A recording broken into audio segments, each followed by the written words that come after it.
Hello friends, welcome to our channel. இன்றைக்கி நான் பருப்பு பொடி செய்ய போகிறேன்.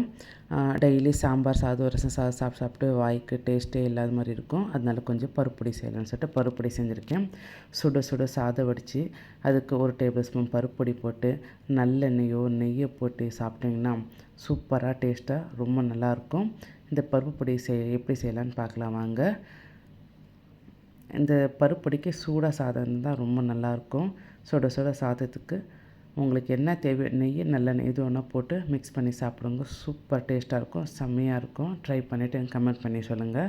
அதுக்கு நம்ம ஒரு வானலில் 1 கப்பு துவரம் பருப்பை நல்லா கலர் மாறவுக்கு நல்லா வறுத்து எடுத்துக்கலாம். நல்லா வறுக்கணும். நல்லா வாசனை நல்லா துவரம் பருப்பு வாசனை வர மாதிரி நல்லா கலர் மாறவுக்கு நல்லா வறுத்து எடுத்துக்கணும். 1 கப்பு துவரம் பருப்பு, 1/4 கப்பு கடலைப்பருப்பு, இது கலர் மாறவுக்கு நல்லா வறுத்துக்கலாம். இது கூட 1/4 கப் பொட்டுக்கடலை போட்டு அந்த சூட்டில் நல்லா வதக்கி எடுத்துக்கலாம். இப்போ 1/2 கப்போட பைத்தம்பருப்பு சேர்த்துக்கலாம். பைத்தம்பருப்பு 1/2 கப் இருக்கட்டும். கடலைப்பருப்பு 1/4 கப் இருக்கணும். இதுவும் நல்லா கலர் மாறவும் நல்லா வறுத்து எடுத்துக்கலாம். காரத்துக்கு தகுந்த மாதிரி காஞ்ச மிளகாய் நீங்கள் சேர்த்துக்குங்க. 1 டேபிள் ஸ்பூன் எண்ணெய் போட்டுட்டு, காரம் அதிகம் வேணும்னா கொஞ்சம் அதிகமாக போட்டுங்க, இல்லை மீடியமாக இருக்கணும்னா கொஞ்சமாக சேர்த்துக்குங்க. அதுவும் நல்லா கலர் மாறுற அளவுக்கு வதக்கி எடுத்துக்கலாம்.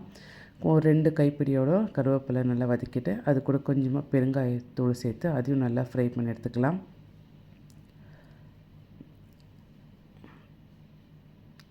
பாருங்கள், இது நல்லா சேர்த்துக்கலாம். எல்லாமே நல்லா கலந்து விட்டுக்கலாம். இது கலந்து விட்டுட்டு தேவையான உப்பு சேர்த்துட்டு நல்லா ஆறின பிறகு மிக்ஸி ஜாரில் போட்டு நம்ம ஃபைன் பவுடராக பண்ணிக்கணும். பருப்பு பொடி ரெடி ஆகிடும்.